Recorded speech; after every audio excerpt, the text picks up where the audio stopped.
Este galeón fue interceptado en 1708 por piratas británicos que lo hundieron y desde entonces permanece allí debajo del mar. Por eso el desafío de poder recuperarlo con todo lo que esto implica. Para hablar justamente de la historia de este galeón, de lo que se pone en juego ahora a partir de este intento, mientras vemos algunas imágenes de cómo se encuentra hoy allí debajo del mar, estamos en comunicación con Juan Guillermo Martín, que es arqueólogo y coordinador del Laboratorio de Arqueología de la Universidad del Norte y se encuentra en Barranquilla en este momento. Juan, ¿cómo le va? Lo saluda aquí Darío Mizrahi. Darío, ¿qué tal? Buenos días, un gusto estar en el programa. Cuéntenos, Juan, ¿qué significa el Galeón San José para la arqueología, para la historia colombiana y latinoamericana en general? Bueno, el Galeón San José y otras tantas cientos de embarcaciones que se encuentran en el Caribe, pues representan la oportunidad de estudiar las relaciones que se dieron entre Europa y América durante la época de invasión, conquista y colonización del continente americano.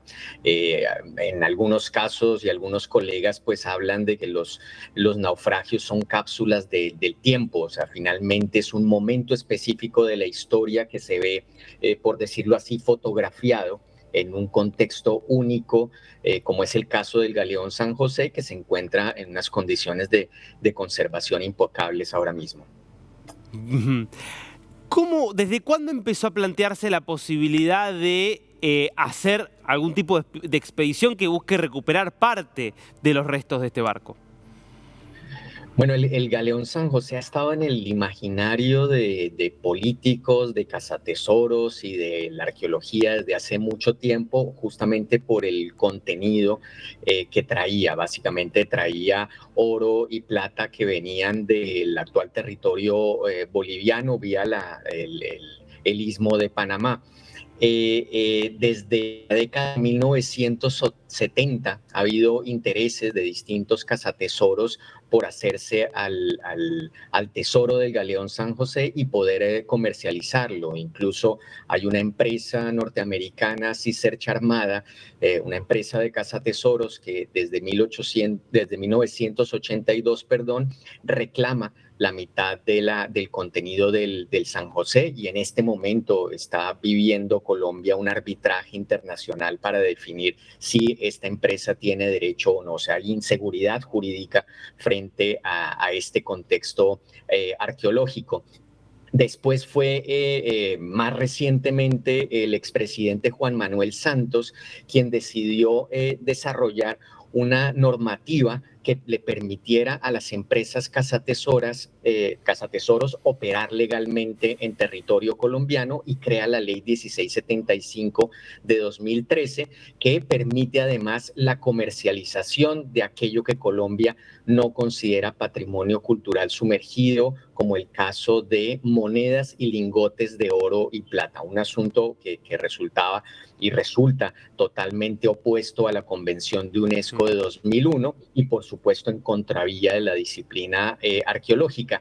Y esa legislación que se da en el 2003 y su decreto reglamentario en el 2014 permite que después una empresa recién creada que se llama Maritime Archaeology Consultants en el 2015 reciba permiso por parte del gobierno colombiano para buscar el Galeón San José y finalmente se da el anuncio en diciembre de 2015.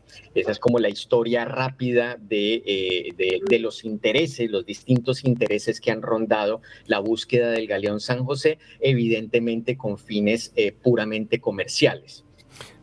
Ahora quiero volver justamente a todas estas disputas respecto de quién tiene derecho sobre el galeón y quién no, pero quiero preguntarle algo un poco más sobre la historia.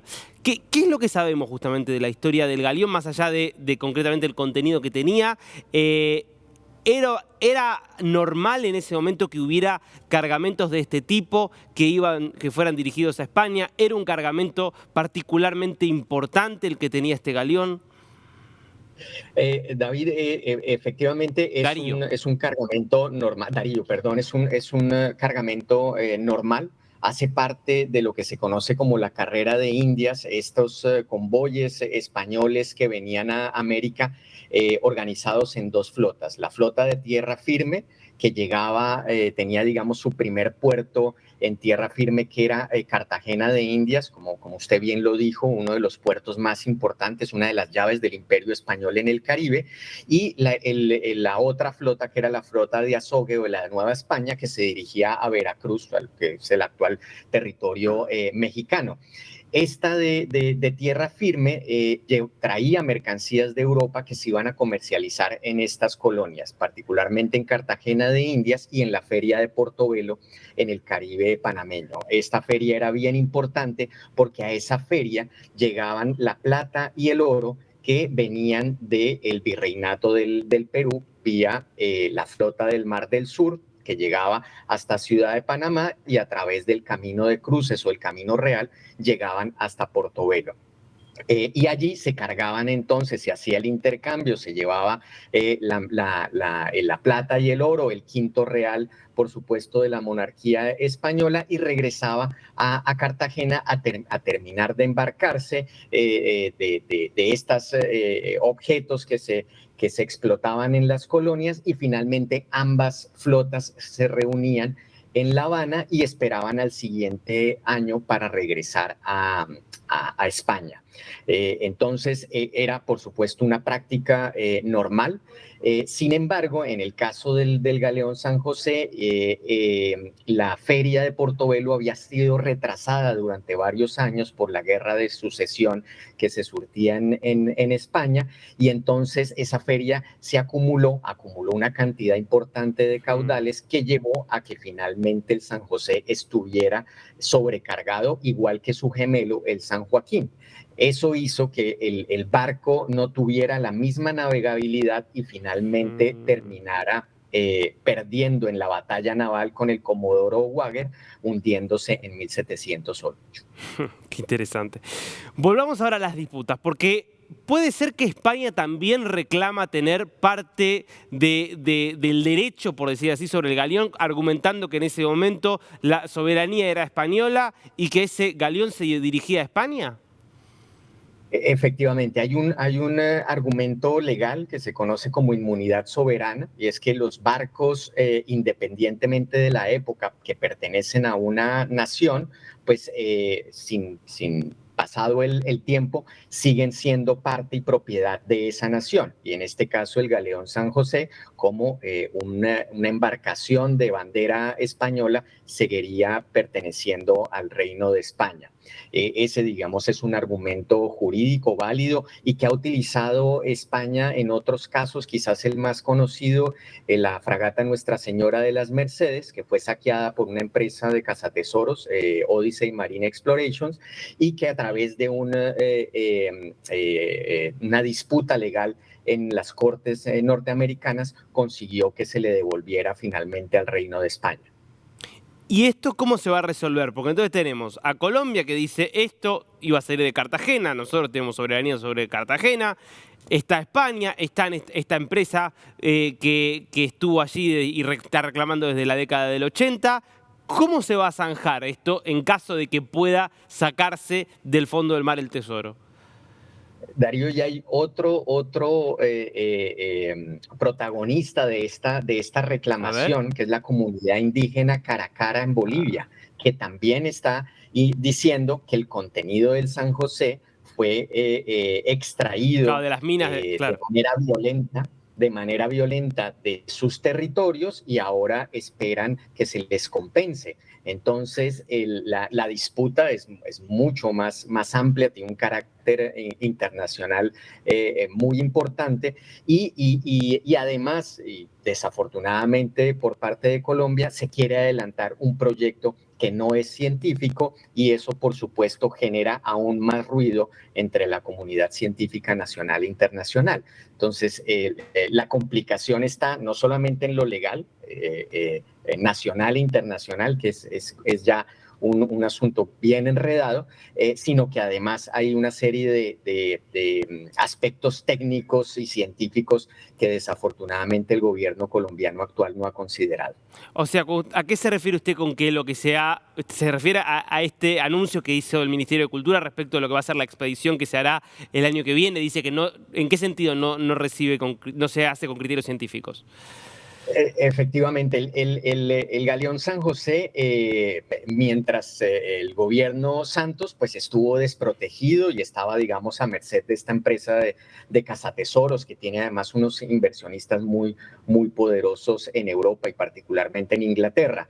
En el gobierno pasado, el gobierno de Duque, en enero de 2020 se consigue la declaratoria como bien de interés cultural y eso finalmente protege al galeón y a su contenido de la posibilidad de ser comercializado. Entonces, ahí tenemos un avance importante en la normativa colombiana y en la protección del patrimonio arqueológico de la humanidad.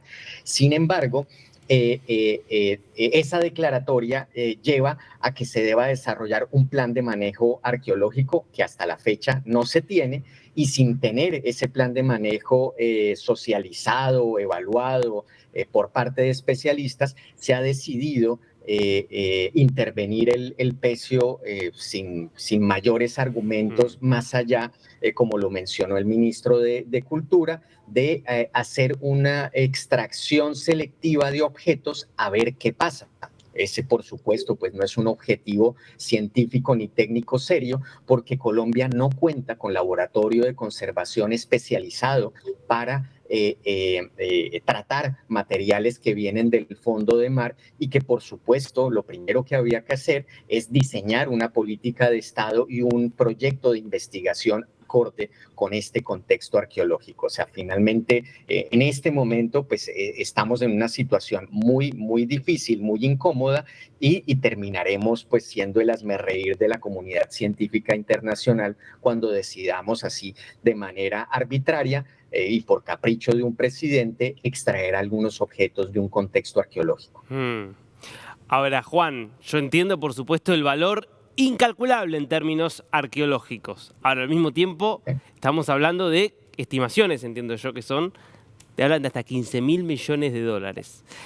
¿Es incompatible preservar parte del patrimonio arqueológico y al mismo tiempo, no sé, se lo pregunto, aunque por ahí sea una burrada lo que le voy a preguntar, tratar de obtener algún tipo de beneficio económico? Porque para un país como, para cualquier país latinoamericano, estamos hablando de muchísimo dinero. Sí, Darío, claro, esa por supuesto que es como la inquietud de mucha gente. Bueno, si hay, no sé, 1 millón de monedas allí que aparentemente son repetidas, ¿por qué no poner unas en un museo y el resto comercializarlas? Y ese fue el principio que rigió en el gobierno Santos para desarrollar la ley 1675, y era que como había cosas repetidas, se podían comercializar. En ese mismo orden de ideas, uno podría decir que en el Museo del Oro de Bogotá, que guarda, digamos, una cantidad impresionante de piezas orfebres prehispánicas, muchas de ellas muy parecidas, pues podría uno pensar, bueno, dejemos solo lo exhibido, el resto lo fundimos y con eso pagamos alguna deuda del país. Se trata finalmente de evidencia cultural que habla sobre la historia de este país y en general de América Latina y de su relación con Europa. Entonces, desde una perspectiva ética, científica, arqueológica, pues ningún objeto es más o menos valioso desde el punto de vista económico, sino que todo el conjunto de objetos y el contexto tiene un valor patrimonial inmenso. Uno puede eventualmente conseguir algún tipo de ventaja económica de un contexto arqueológico mediante una exhibición de museo, por ejemplo. Es otra posibilidad, y muchos otros países han desarrollado exhibiciones que permiten la recuperación, digámoslo así, de la inversión en la investigación arqueológica de un contexto en específico. Pero finalmente, desde la perspectiva arqueológica, pues el contenido del San José no tiene un valor comercial, es un valor histórico, arqueológico, que debemos legar además a las generaciones futuras. No es solamente nuestro patrimonio, el de los que vivimos en la actualidad, sino es un patrimonio que debemos legar a las generaciones futuras. Juan, bueno, un placer, ¿eh? Muchas gracias por esta clase de arqueología, de historia que bueno, nos ha enseñado mucho, ¿eh? Un placer. Gracias por este tiempo con News. Darío, muy amable. Muchas gracias por la invitación. Un gusto.